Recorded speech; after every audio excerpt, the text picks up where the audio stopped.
인종, 종교, 전쟁이나 정치적 이유로 고통을 받다 고국을 등진 사람들, 바로 난민이라고 합니다. 통상 집단으로 외국 정부에 보호를 요청하는 경우가 많고요.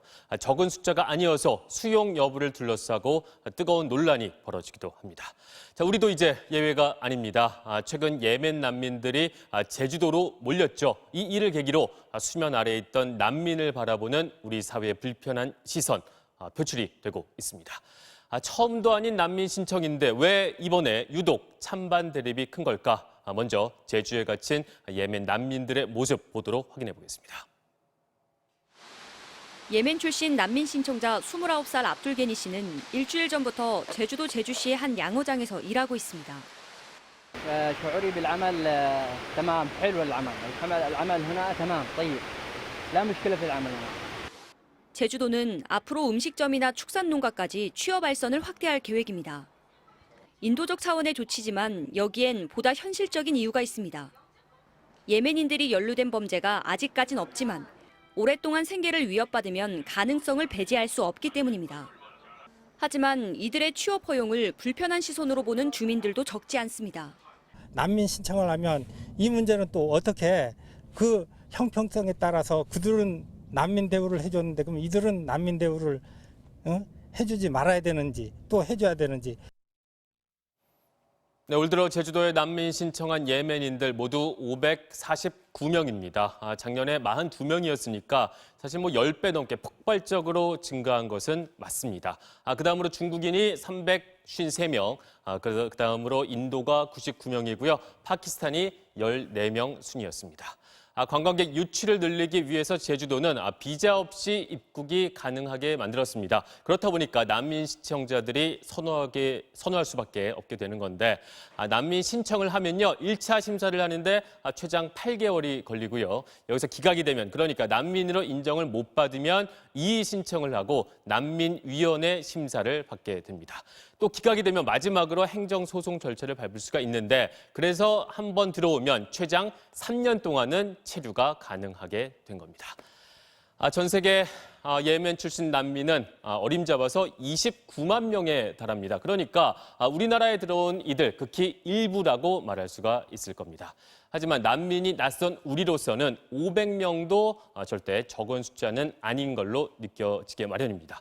실제로 1994년 이후에 난민 신청한 예멘인이 1000명 정도가 되니까요. 갑작스럽게 신청이 늘어난 건 분명해 보입니다.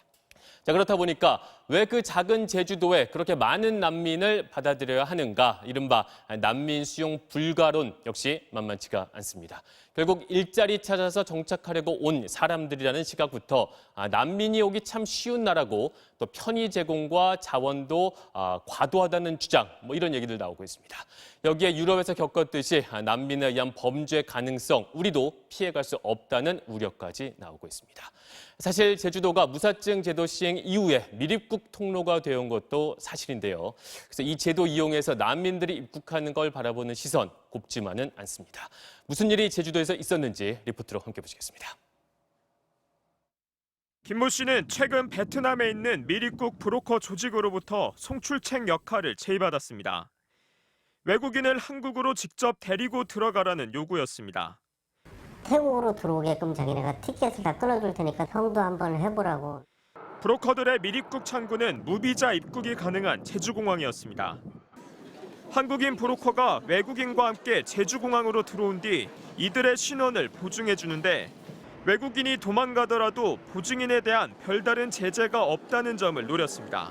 외국인이 도주를 했을 때 별다른 제재는 없는 거네요. 그게 뭐 처벌이나 과태료나 이런 게 있는 건 아니고요. 지난 한 해 제주도로 입국했다 잠적한 외국인은 4,300여 명, 4년 전보다 15배나 증가했습니다. 하지만 이들이 가짜 난민이란 명확한 근거는 그 어디에도 없습니다. 전 세계 난민의 85%는 개발도상국에 체류를 하고요. 또 80%는 지리적으로 인접한 국가에 머물고 있습니다.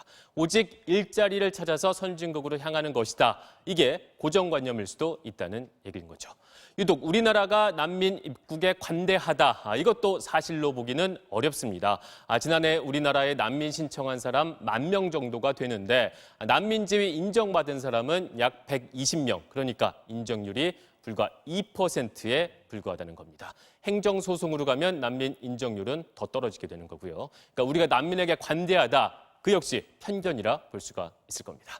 가장 우려가 큰 난민 범죄 문제, 이것도 통계적으로만 보면 맞지가 않습니다. 인구 10만 명당 범죄 발생률, 내국인이 외국인보다 2배 이상 높게 나옵니다. 외국인의 범죄 가능성이 높다는 것 역시 편견이란 얘기일 겁니다. 자, 대규모 난민 문제, 이번이 처음이지만 앞으로 반복될 문제임이 분명해 보입니다. 국제사회 위상 높아질수록 걸맞는 책임 더 요구받을 테고요. 무엇보다 공무원 한 명이 난민 300명 심사를 떠맡는 준비 안 된 난민 정책 다시 되짚어보는 계기로 삼을 필요가 있어 보입니다. 지금까지 BKC였습니다.